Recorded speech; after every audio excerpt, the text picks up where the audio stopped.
Hello दोस्तों, मैं Sarla Yadav SY Hindi platform channel पर एक बार फिर से आप सभी का हार्दिक अभिनंदन करती हूं। और आज के इस वीडियो में जितने भी मेरे पास कमेंट्स पेंडिंग पड़े हैं उन सभी का जवाब देने की कोशिश करूंगी मैं, चाहे वो TGT PGT एस्टेट की हो, चाहे HPSC की हो, चाहे किसी भी प्रकार का कमेंट हो। जो भी मेरे पास कमेंट आए हुए हैं सभी का। तो दोस्तों इस वीडियो को आप लास्ट तक ज़रूर देखें, हो सकता है आपका कमेंट सबसे लास्ट में हो। मैंने ये कमेंट्स में से वहाँ से स्क्रीनशॉट ले लिए हैं, क्योंकि जहाँ पर आप कमेंट्स करते हैं तो उसमें कई बातें ऐसी होती हैं कि जिसको एक या दो वर्ड में हम नहीं डिस्क्राइब कर सकते, नहीं बता सकते। अगर उसी में हम थोड़ा सा बताएंगे तो आपको उसका कन्फ्यूजन क्रिएट हो जाएगा। इसलिए मैं वहीं पर जवाब देने की कोशिश नहीं करती। जो छोटा होता है, जिसकी मतलब लगता है कि हाँ इसका आंसर यहीं पर दिया जा सकता है, तो उसका कमेंट का जवाब मैं हाथों हाथ भी दे देती हूँ। तो मैंने एक वीडियो डाली थी, पहले तो मेरे पास लगातार कमेंट आ रहे थे कि मैम हिंदी साहित्य के लिए कौन सी बुक पढ़े। तो मैंने सोचा कि कई सारे आ रहे हैं, अब मैं इन्हें कैसे बताऊं कि कौन सी बुक में क्या कुछ है। तो मैंने जितनी मेरे पास बुक थी, देखो तो मैं तो जो मेरे पास है ना उसी को बता सकती हूँ, जिससे मैंने तैयारी की थी। अब देखो अधिकांश बच्चे ऐसे होते हैं जो चारों तरफ से मटेरियल तो इकट्ठा करते रहते हैं, बुक्स तो ला ला के रख लेते हैं, लेकिन तैयारी नहीं हो पाती। अगर आपको तैयारी करनी है तो मैं सच बता रही हूँ, जब मैंने तैयारी की थी तो मेरे पास एक भी बुक नहीं थी। मैंने ये वाली सिर्फ एक ही बुक खरीदी थी, जैसे कि मैंने विस्तार से इस बुक के बारे में बताया है वीडियो में। एक ही बुक खरीदी थी, इसी से मैंने TGT PGT estate UGC net सारे निकाल लिए थे। ठीक है, तो अब ये एक एक कमेंट को लेकर करते हैं। ये मैंने सारी बुक्स यहाँ पर दिखा दी थी और सभी बुक के बारे में ये भी बताया, मैंने एक्सप्लेन किया है कि इसमें किस प्रकार का कंटेंट है, ये किस प्रकार से उपयोगी है। तो जितना मुझे पता था सारे मैंने बताने का प्रयास किया, लेकिन फिर भी अगर आपके डाउट हैं तो मैं कमेंट्स के माध्यम से लेने का प्रयास कर रही हूँ। तो दोस्तों इस वीडियो को आप ज़्यादा से ज़्यादा लाइक करें एंड शेयर करें। अब सबसे पहला कमेंट है, हेलो मैम, मैम NCERT की न्यू पढ़ें या ओल्ड NCERT पढ़े, प्लीज़ रिप्लाई मैम। ये कमेंट शायद मेरे पास दूसरी बार आया है। ऐसा कमेंट मेरे पास पहली बार भी आया हुआ था, लेकिन इसका जवाब मैं वहीं पर नहीं देना चाहती थी, क्योंकि इसमें थोड़ा सा बताना पड़ेगा। अब देखो NCERT ना ओल्ड है और ना ही न्यू है। अब मैं भी स्कूल में पढ़ाती हूँ, तो NCERT में क्या है कि कुछ चैप्टर हैं जो कोरोना के समय में सिलेबस में से कम कर दिए गए थे। एक एक दो दो चैप्टर, किसी में 2 या 3 चैप्टर भी हैं। ये नहीं कह रही मैं कोई फिक्स ही एक दो चैप्टर। तो काव्य में से जैसे गद्य खंड में से, काव्य खंड में से एक एक दो दो चैप्टर काट दिए, कम कर दिए गए हैं। तो जो न्यू एडिशन की बुक आ रही हैं उसमें क्या है कि वो चैप्टर नहीं है, और जो पुरानी बुक हैं उनमें सारे चैप्टर हैं। तो आपका ये है कि पढ़ें या न्यू पढ़ें या ओल्ड, इसका मतलब यही है कि जो आपके सिलेबस में नहीं है। अब देखो, अब जो एस्टेट का पेपर बना रहा है, जो उसमें बसंत भाग दे रखी है, सिलेबस मतलब NCERT की बुक का नेम दिया हुआ है। अब उसमें ये नहीं लिखा हुआ कि आपने चैप्टर काट दिए वो पढ़ना है या पूरे चैप्टर पढ़ने हैं जो कट गए हैं।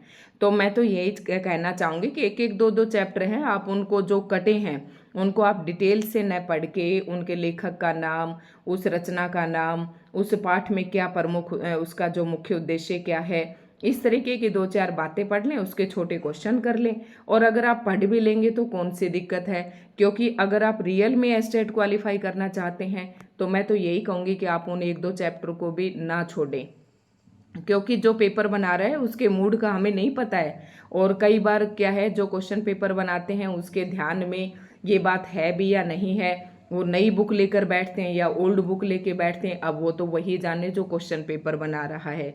तो मेरी तो यही राय है कि जो एक एक दो दो चैप्टर जो कम हुए हैं, सिलेबस में काट दिए गए हैं, जो न्यू एडिशन की बुक में नहीं है, आप उसे भी पढ़ लें। ठीक है, तो इसका शायद जवाब आपको मिल गया होगा। अब इतनी बात मैं उसमें नहीं लिख सकती थी। अब आगे है, नेक्स्ट है, मैम ये बुक नहीं मिल रही, आप रिप्लाई तो करते नहीं हैं। जी देखो, ऐसी बात तो है नहीं कि मुझे आपसे कोई दुश्मनी है कि मैं आपके कमेंट का रिप्लाई नहीं करूंगी। वैसे मैं कोई कड़वी बात नहीं कहना चाहती जो आपको बुरी लगे। अब कौन सी बुक के लिए आप कह रहे हैं मुझे ये भी नहीं पता चल रहा आपके कमेंट से। ठीक है, तो कौन सी बुक के लिए कह रहे हैं, शायद मैंने आपको, जब आपने या तो वीडियो पूरी नहीं देखी एंड तक, मैंने बताया था कि ये बुक जो है मेरे पास बहुत पुरानी है, शायद 2010 या 8 के आसपास वो खरीदी हुई बुक है। और मैंने साथ में ये भी बोला था कि हो सकता है आपको मार्केट में ये बुक मिले या ना मिले, क्योंकि बुक जितनी ओल्ड होगी ना उसमें कंटेंट उतना ही अच्छा मिलेगा आपको। ठीक है, तो ये मैं अब क्या बताऊं, उसकी जगह आप दूसरी खरीद सकते हैं, उसका न्यू एडिशन ले ले।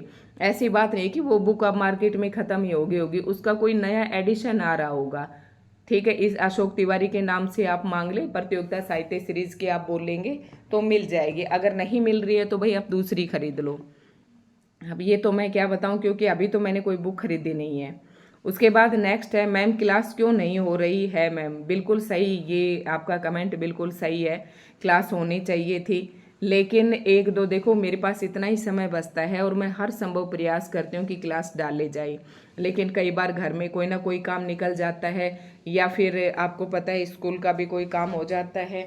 और इसमें मैं कोशिश करूंगी, या फिर कोई इस तरीके की, जैसे कल परसों बुक की डाल दी थी, आज कमेंट की डाल रही हूँ, तो दूसरी वीडियो बनाने का टाइम नहीं मिलता है। लेकिन अब अच्छा मौसम हो गया है, मैं ज़रूर, नीलम जी आएंगे, आपके कमेंट लगातार मेरे पास आते रहते हैं, आप हर एक वीडियो को देखते हैं, तो मैं फिर से कंटिन्यू रखूँगी क्लासेस को।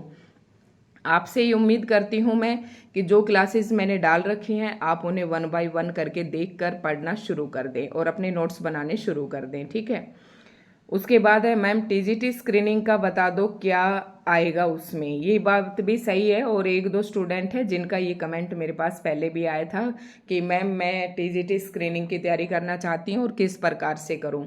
तो टीजीटी स्क्रीनिंग की आप अभी से करेंगे, ये मैं आपको बताती हूँ कि इसमें आपका 100 क्वेश्चंस आएंगे, जिनका वेटेज 95 रहेगा। अब तो देखो क्या करते हैं क्या नहीं, पहले 5% जो था वो जैसे एक्सपीरियंस का था, या फिर किसी के पास एक्सपीरियंस था, या किसी के पास जैसे ये नहीं थे कि 5-5% जिसके घर में कोई भी गवर्नमेंट जॉब नहीं है उसको दे रहे थे। लेकिन ये सब जो है अब हरियाणा जो ये कोर्ट है हमारा, हाई कोर्ट ने ये सब कैंसिल कर दिया है, इसके कोई मार्क्स आपको नहीं मिलेंगे। तो 100 क्वेश्चन आएंगे, 100 क्वेश्चन में से जो 50 क्वेश्चन होंगे वो आपके सब्जेक्ट के होंगे। अब एक ही बार टीजीटी का स्क्रीनिंग एग्जाम हुआ है, और एक ही बार के स्क्रीनिंग एग्जाम में 50 के 50 क्वेश्चन हिंदी व्याकरण के थे, उसमें एक भी लिटरेचर का क्वेश्चन नहीं था। और के 50 हिंदी क्वेश्चन के आंसर ऐसे थे कि जो 6th क्लास का जो क्वेश्चन थे वो 6th क्लास का स्टूडेंट भी वो 50 के 50 क्वेश्चन करने में सक्षम था। तो आप, अब मैं इनमें क्या ही बताऊं। अब नेक्स्ट टाइम जो स्क्रीनिंग एग्ज़ाम हो सकता है उसमें कुछ क्वेश्चन लिटरेचर के पूछ ले और कुछ क्वेश्चन आपको हिंदी व्याकरण का पूछ ले। तो वैसे तो टीजीटी में हिंदी व्याकरण अपने बहुत ज़्यादा महत्व रखता है, तो जो भी टीजीटी स्क्रीनिंग की तैयारी करना चाहते हैं वो लिटरेचर प्लस हिंदी व्याकरण से लगातार जुड़े रहें। आप हिंदी व्याकरण को, आपको उसमें परिभाषा भी दे रखी थी कि संज्ञा किसे कहते हैं, इसके कितने भेद होते, सीधे सीधे प्रश्न थे कि 6th-7th क्लास वाला बच्चा भी उसे कर सकता था। तो आप लगातार अपना हिंदी व्याकरण की तैयारी करते रहें, और अपना जो लिटरेचर है उसे भी ना छोड़े, क्योंकि अगली बार हो सकता है पेपर बने तो लिटरेचर भी दे दे और हिंदी व्याकरण भी दे दे। बाकी जो 50 क्वेश्चन बच गए उसमें से आपके शायद 10 नंबर की रीजनिंग, 10 नंबर का मैथ, शायद 20-25 नंबर की हरियाणा जीके, इस तरीके से थे। रीजनिंग, मैथ, एनवायरनमेंट का था, इसका सिलेबस है, और शायद मैंने ये नेट पे भी डाल रखा है, नहीं डाल रखा है तो मैं फिर से डाल दूंगी। ये सिलेबस आप यहाँ पे एचएससी की साइट से आप ढूंढ सकते हैं। 50 नंबर में ये सारी चीज़ें आएंगी। तो हरियाणा जीके पर जो बच्चे टीजीटी स्क्रीनिंग की तैयारी कर रहे हैं वो हरियाणा जीके को जमकर पढ़ना शुरू कर दे, उसमें हरियाणा जीके काफ़ी पूछी जाती है। और साइंस जो ईवीएस का पोर्शन है उसे पढ़ लें। ट्रैफिक के भी क्वेश्चंस थे, ट्रैफिक जो है रूल्स वगैरह हैं, लाइट वगैरह है, जो ट्रैफिक लाइट्स हैं, कुछ साइन थे जिनके नेम लिखने थे, जैसे यू टर्न वगैरह ये होते हैं ना, इस टाइप से। तो सारा उसमें था। रीजनिंग, मैथ, हरियाणा जीके वगैरह ये आप पढ़ना शुरू कर दे। ईवीएस भी उसमें था, और साइकोलॉजी के क्वेश्चन भी थे। तो ये 50 मार्क्स का था, और ये 50 आपका सब्जेक्ट का था। इस तरीके से आप अपनी तैयारी शुरू कर दें। उसके बाद अगला कमेंट है, तो ये तो वही है दोबारा। अगला कमेंट है, एलटी के लिए बताओ। तो एलटी की आप फुल फॉर्म के साथ मेरे पास भेजें। ये एलटी में शायद दिल्ली में कोई होता है एग्ज़ाम। देखो मैंने अपने जो हरियाणा के एग्ज़ाम है इसके अलावा तो मैंने कभी एग्ज़ाम देने का प्रयास ही नहीं किया, क्योंकि मैं अपने स्टेट के अलावा और कहीं नहीं जाना चाहती थी। इतनी नौकरी के पीछे भी मैं पागल नहीं थी कि नौकरी नहीं मिलेगी तो मेरा काम नहीं चलेगा। सिर्फ मैं अपने सेल्फ रिस्पेक्ट के लिए, अपने सेल्फ स्टेटस के लिए मैंने सारे एग्ज़ाम क्वालिफाई किए हैं, और ताकि कोई हमारे ऊपर ये प्रश्नवाचक चिन्ह ना लगाए कि हिंदी से थे, जॉब नहीं मिली, इतनी पढ़ाई करी। ठीक है, तो टेस्ट हमारे सारे क्वालिफाई हैं। अब वो अपने अपने घर का मैटर है। मैं नहीं चाहती थी कि 5-10 मिनट के लिए भी, जैसे कि मान लो मेरी गवर्नमेंट जॉब लग जाती है तो मुझे अपने बच्चों को छोड़कर फिर बाहर जाना पड़ता, बच्चे अकेले रहते तो उनका फ्यूचर खराब होता। इस वजह से मैंने गवर्नमेंट जॉब के लिए कभी मैं इतना नहीं भागी। जो ये था अपना अभी मेवात कैडर की निकली थी, इसकी मैंने देखी थी, क्योंकि मैं गुरुग्राम डिस्ट्रिक्ट में रहती हूँ और यहाँ से मैं अप डाउन कर सकती थी, इसलिए मैंने सिर्फ यही वैकेंसी देखी थी और इसमें 0.25 से मेरा सिलेक्शन रहा था। ये भी आपको बता देती हूँ। उसके बाद LT के लिए आप बताइए, इसका आप मेरा टेलीग्राम चैनल है SY हिंदी प्लेटफॉर्म, तो यहाँ पर मैं आपको बता देती हूँ, या फिर कोई कमेंट करें कि मैम आप लिंक शेयर करें SY हिंदी प्लेटफॉर्म। इसमें मैंने एक तो ग्रुप बना रखा है और एक मेरा चैनल है, जो इस सर्च करने से ही आपको मिल जाएंगे। उसमें आप कमेंट नहीं कर सकते, लेकिन SY Hindi platform, SY Hindi group बना रखा है मैंने इसके नाम से। तो आप मेरे पास कमेंट करें, मैं इसका लिंक शेयर कर दूंगी। तो ऑलरेडी मैंने, जब आप मेरी कम्युनिटी पर जाएंगे तो वहाँ पर मैंने लिंक शेयर भी किया हुआ है, वहाँ पर आप कमेंट करें, आपको तुरंत जवाब मिलेगा। ठीक है, SY हिंदी प्लेटफॉर्म के नाम से है ये चैनल है, इसे आप ज्वाइन कर लें। और इसके LT के बारे में आप डिटेल से मुझे बताइए तो मैं आपको ज़रूर बताऊंगी। ठीक है, तो TGT के है या PGT के, जो भी है। ये बुक अब नहीं मिलती है जी, हाँ नहीं मिलती होगी जी। जो भी बुक है इसके बारे में मैं पहले ही चर्चा कर चुकी हूँ, तो आप भाई उसकी जगह दूसरी बुक ले लें। अब मेरे पास तो एक ही बुक है। अगर आप इस बुक से पढ़ना चाहते हैं तो मैं क्या कर सकती हूँ, जो मैं पढ़ाऊँगी उसी की मैं PDF सेंड कर सकती हूँ। बाकी जो मेरे पास ये सारी किताबें बताई थी, मैं इसमें से जो मुझे कंटेंट जहाँ से ईजी लगता है कि बच्चों के लिए ये ईजी है, मैं उसी में से पढ़ाती हूँ। अगला जो है, जैसे कि वीडियो डाली थी मैंने अपभ्रंश साहित्य और आदिकाल। मैम आपने कौन सी बुक से करवाती हैं हो मैम? ये जो टॉपिक है ना, मैंने सोनिका जी, ये मैंने कौन से उससे करवाया था ये बताती हूँ आपको। कौन सी बुक से? ये ओंकार नाथ वाली बुक से करवाया था मैंने, आदिकाल वाला शायद, अपभ्रंश साहित्य। मुझे अभी इस वीडियो में अच्छे से ध्यान नहीं है, लेकिन ओंकार नाथ वाली बुक से करवाया था 100% जितना मुझे ध्यान है। और थोड़ा सा शायद गोविंद पांडे, सरस्वती पांडे की बुक से करवाया होगा, लेकिन जितना याद है ओंकार नाथ वाली बुक से मैंने करवाया था ये। उसमें मुझे यही चैप्टर सही लगा था शुरुआत में, बच्चों का थोड़ा सा मनोबल बढ़ाने के लिए। ठीक है, उसके बाद है नेक्स्ट कमेंट है हमारे पास। यस, ये है मैम, जैसे आपने आंसर सीरीज के फुल में पॉइंट बनाकर डाले हैं 1 2 3 4 5, तो कैसा लिखना सही रहेगा? हेडिंग डालकर पैराग्राफ में लिखना कौन सा उत्तम रहेगा? देखो जिस समय का अभाव था, और मुझे ऐसा लगता है कि जब एग्जामिनर कॉपी चेक करता है ना, तो जो चीज़ हमारी पॉइंट्स में होगी और जो हेडिंग में होगी, दोनों ही चीज़ उत्तम है। आप हेडिंग डालकर भी उसको लिख सकते हैं और अंडरलाइन कर दें। हेडिंग जो है दूसरे पेन से लिख दें और उसको अंडरलाइन कर दें, या फिर आप 1 2 3 4 डाल दें। मैंने 1 2 3 4 डालकर और सिंगल साइड पेज भी फुल नहीं भरा था, तब भी मेरी एवरेज जो है 6 मार्क्स निकल रही थी, जितने क्वेश्चन मैंने अटेम्प्ट किए थे। ठीक है, तो मैं तो यही कहूँगी कि मुझे उसमें भी मार्क्स मिले हैं, तो दोनों ही सही हैं। आप हेडिंग ज़्यादा बनाएं। अगर आपके क्वेश्चन में पॉइंट्स बन रहे हैं तो पॉइंट्स का ही आप एक छोटा सा हेडिंग बना लें और पैराग्राफ में उसे लिखें, तो दोनों ही जो है चीज़ें उत्तम हैं। क्योंकि आपको जो इम्पोर्टेंट चीज़ है उसे पॉइंट आउट करनी है, तो आप हेडिंग से पॉइंट आउट कर सकते हैं। तो ये अच्छा है आपका, अच्छा जो है आंसर क्वेश्चन है ये, और दोनों ही सही हैं। हेडिंग डालकर पैराग्राफ में लिखना तो बेस्ट है, लेकिन इसमें ना हेडिंग को कवर करने के लिए और पैराग्राफ की 1 2 लाइन लिखने में भी आपको थोड़ा सा टाइम लगता है। और 1 2 3 नंबर डालकर मैंने सोचा कि सीधी जो बात है ना उसे ही लिखूं, क्योंकि ये सीरीज का फुल ये चैप्टर थोड़ा सा टफ था और ये मेरे टिप्स पे था, क्योंकि मैं स्कूल में पढ़ाती थी, तो मैंने इसे पॉइंट्स में लिखना जरूरी समझा। ठीक है, वैसे आप हेडिंग डालकर पैराग्राफ में लिखें, ये भी एक अच्छा वो है। मैम HPSC हिंदी अभी मेरा 4 टाइम्स में आ रहा है, मुझे डर लग रहा है रिवाइज के बाद आएगा या नहीं, क्या कि रिवाइज होगी या नहीं। अब आंसर की में देखो, आंसर की रिवाइज हो सकती है, क्योंकि जो ऑब्जेक्शन डाले हैं ना बच्चों ने, अगर वो ऑब्जेक्शन सही हैं, स्टूडेंट सही प्रूव कर पाते हैं, तो आंसर की आपकी रिवाइज होकर ज़रूर आएगी। और अगर आंसर जो वही मानती है, HPSC ने जो आंसर दिए हैं वही मानती है, तो सेम टू सेम रहेगा। अब इसका कुछ नहीं बता सकते, डरने की कोई ज़रूरत नहीं है, एक आध नंबर का फ़र्क पड़ता है, कोई बहुत ज़्यादा फर्क नहीं पड़ेगा। नेक्स्ट कमेंट है, उसके बाद देख लेते हैं। Ma'am please 2025 estate PGT Hindi की तैयारी करा दो प्लीज़। बिल्कुल सही बात है, यही एक मेरा मोटिव है। TGT और PGT एस्टेट की तैयारी मैं फिर से शुरू कर रही हूँ, इसके लिए करा दो प्लीज़। आपको लगता है कि मैंने नहीं करवाई, मैंने तो शुरू कर रखी है हिंदी व्याकरण से, तो आप उसे पढ़ना शुरू कर दे। हिंदी व्याकरण मैंने पढ़ाना शुरू कर रखा था, आप मेरी पहली वीडियो सुनना, जो मैंने पर्यायवाची की पहली वीडियो डाल रखी है, उसमें मैंने क्या कहा है आप वहाँ से सुनना और उस वीडियो को ज़रूर देखना, आपको सारी बातें समझ में आ जाएगी। इस टाइप के क्वेश्चंस आपके दिमाग में इसलिए आते हैं कि इसका मतलब है कि जो मैं वीडियो डालती हूँ ना, आप वो देखते नहीं हैं। उस वीडियो में मैं जो भी वीडियो डालती हूँ, पहली वीडियो से कनेक्ट करके डालती हूँ कि हम कहाँ पढ़ रहे हैं, क्या पढ़ रहे हैं, कि कौन से एग्ज़ाम के लिए पढ़ रहे हैं और अभी क्या पढ़ना है, ये सारी बातें मैं वीडियो में बताती हूँ।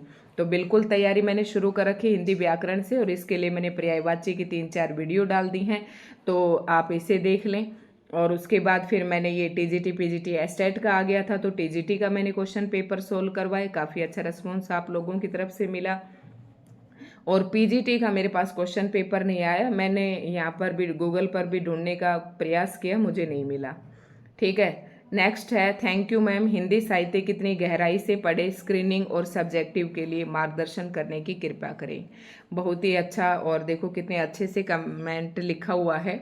ये शायद आप असिस्टेंट प्रोफेसर के लिए पूछ रहे होंगे, तो स्क्रीनिंग का एग्ज़ाम, या फिर आप HPSC के लिए पूछ रहे हैं, क्योंकि इसका तो स्क्रीनिंग हो चुका है, तो शायद हो सकता है आप PGT के लिए पूछ रहे हो, HPSC PGT के लिए।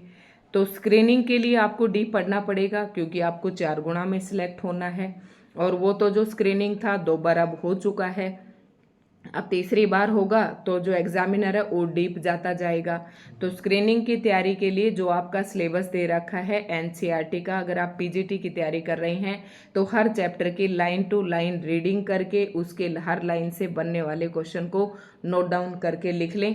और ये मैंने पढ़ा भी रखा है, और हर क्वेश्चन के साथ हर लाइन में मैंने बता रखे कि इसमें ये प्रश्न बन जाएगा। ठीक है, वैसे स्क्रीनिंग के लिए जो PGT का है, जो NCERT है, वो मैं एस्टेट वालों के लिए भी दोबारा से शुरू करूँगी, थोड़ा और अच्छे से बताते हुए कि दोनों एग्ज़ाम के लिए वो वीडियो हो, तो वो भी हम शुरू करेंगे। सब्जेक्टिव के लिए इतना डीप पढ़ने की ज़रूरत नहीं पड़ेगी, अगर आप स्क्रीनिंग में डीप पढ़ लेते हैं तो सब्जेक्टिव में आपको रिवीजन करना है जो स्क्रीनिंग के लिए पढ़ा था, और बस राइटिंग प्रैक्टिस करनी है। तो ये मुझे लगता है कि आपको अपने बात का जवाब मिल गया है। आप अपनी राइटिंग प्रैक्टिस करते रहें, और NCERT को जो है, जो सिलेबस दिया गया है, उसे आप डिटेल से पढ़ते रहें। एक टॉपिक अपना पढ़ा, उसको तैयार किया, उसके ऑब्जेक्टिव टाइप क्वेश्चंस बनाए, और फिर उसमें से सब्जेक्टिव टाइप के 1-2 क्वेश्चन लिख कर देख लें, आपकी तैयारी बिल्कुल ओके हो जाएगी। उसके बाद मैंने तो एक भी क्वेश्चन नहीं लिख कर देख पाई थी मैं तो। PGT के लिए PYQ की बुक बताओ मैम, भाई नहीं पता मुझे कि बुक कहाँ से। जब मैं HBSC की साइट पर जब ओपन करती हूँ प्रीवियस ईयर क्वेश्चन पेपर के लिए, तो 2022, 23 और 24 के ही मिलते हैं। ठीक है, 2025 में तो कच का तो अभी हुआ है, तो वो 2-3 ही मिलते हैं, तो आप वहाँ से देख सकते हैं। बाकी बुक आप बुक स्टॉल पर जाकर पूछ ले, 10 ईयर अगर मिल जाता है स्टेट का, तो आप वहाँ से कोई बुक खरीद सकते हैं। बाकी मेरे पास कोई बुक नहीं है, और मुझे कुछ पता भी नहीं है उसके बारे में। नेक्स्ट जो कमेंट है, मैम बुक का नेम क्या है, ये भी हिंदी भाषा का उद्भव और विकास, ये भी उसी वीडियो के ऊपर है। तो ये है बुक का नेम है, वही ओंकार नाथ वाली बुक में से ही पढ़ा रखा है, और अभी मैं इस वीडियो को चलाकर देखूंगी, फिर आपको बता भी दूंगी। ठीक है, 100% ये मैंने ओंकार नाथ वाली बुक से पढ़ा रखा है। एक ये वीडियो है मेरी जो काफ़ी पॉपुलर हो रही है, tips of effective answer writing, काफ़ी जो सब्जेक्ट के कैंडिडेट है इस वीडियो को देखते हैं। मैंने आपसे असिस्टेंट प्रोफेसर हिंदी के सब्जेक्टिव एग्ज़ाम के लिए गाइडेंस लेनी थी थोड़ी सी, कि कोई बुक बता दो, कहाँ से तैयारी करूँ और कैसे करूँ तैयारी, मैम बता दो कुछ। तो मेरे ख्याल से अगर आपने जो मैंने बुक्स वाली वीडियो डाली है, आप मेरी वो वीडियो ज़रूर देखें। हिंदी साहित्य के लिए बेस्ट बुक, जो ये वीडियो मैंने अभी डाली है, रिसेंटली परसों डाली थी, तो उस वीडियो को आप ज़रूर देखें। आपको हर एक बुक की क्वालिटी के बारे में पता चल जाएगा। और हिंदी साहित्य की तैयारी असिस्टेंट प्रोफेसर के लिए सब्जेक्टिव पेपर की तैयारी करना चाहते हैं, तो पहली बात तो मैं यही कहूँगी कि जहाँ से आपने स्क्रीनिंग के लिए पढ़ा है वहीं से उस टॉपिक को तैयार करें। उसके बाद अगर सब्जेक्टिव फॉर्म में हिंदी साहित्य पढ़ना चाहते हैं तो अशोक तिवारी की बुक से मैं पढ़ाती हूँ, उसमें सारा सब्जेक्टिव फॉर्म में है, डिटेल से दिया हुआ है। और 10 नंबर का आप वहाँ से जब उस टॉपिक को पढ़ लेते हो तो 10 नंबर का आप इजीली तुरंत उसमें से जो है मेन बातें छाट के लिख सकते हैं। इतनी तैयारी आपकी उसमें से हो जाएगी। दृष्टि पब्लिकेशन से भी आप कर सकते हैं। पर्यायवाची शब्द और भी कमेंट हैं एक दो। मैम एस्टेट हिंदी टीजीटी की कोई बुक का नेम बता दो। मैम एस्टेट हिंदी टीजीटी की कोई बुक का नेम बता दो प्लीज़, जिससे आपकी क्लासेस के साथ साथ हाँ हम बुक से भी हेल्प हो सके। बिल्कुल सही बात है, यही तो मैं कहती हूँ कि आप वीडियो भी देखो और साथ साथ बुक से भी पढ़ो। तो बेटा ये मेरी बुक्स वाली आप वीडियो देख ले, आपको जो अच्छी लगे उनमें से कोई एक बुक परचेज कर ले, सारी इंपॉर्टेंट है।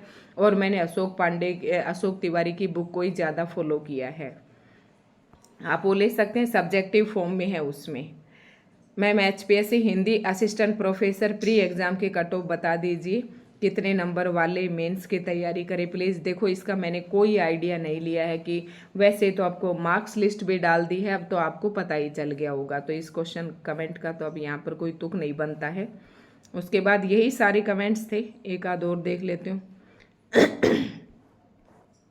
मैम साहित्य के लिए बेस्ट बुक तो ये मैंने बता दिया है, TGT PGT के लिए हिंदी सब्जेक्ट की, ठीक है। और मार्केट में हो सकता है कोई इनसे भी बेस्ट बुक आ रही हो। मैम कोई बेस्ट बुक बता दो। तो भाई मेरे पास जितनी बुक थी मैंने सारी बता दी, मुझे तो वही बुक बेस्ट लगती है जिन बुक से मैंने पढ़ा है। मैम शेयर करने का ऑप्शन नहीं है जी, आपको ना मेरा जो SY हिंदी ग्रुप मैं लिंक शेयर कर दूंगी आपके पास, ठीक है। उस चैनल पर आप शेयर कर सकते हैं।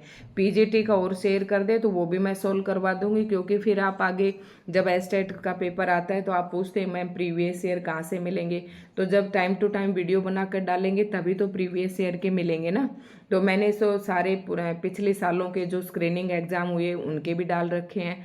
तो ये PGT वाला मैं आपके पास लिंक शेयर करूँगी, आप वहाँ पर डाल देना। जो मैंने ग्रुप बना रखा है उसका कम्युनिटी पर मैंने डाला भी है, तो ग्रुप वाले उसमें डालना, आप ग्रुप वाले चैनल पर डालना। सिंगल जो SY हिंदी प्लेटफॉर्म के नाम से चैनल है उसमें मैंने कमेंट बंद कर रखे हैं और रिस्ट्रिक्शंस लगा रखे हैं, आप वहाँ पर शेयर नहीं कर सकते, ठीक है। तो धन्यवाद दोस्तों, आज के ये कमेंट इतने ही थे। आज की वीडियो आपको कैसे लगी कमेंट करके ज़रूर बताएं।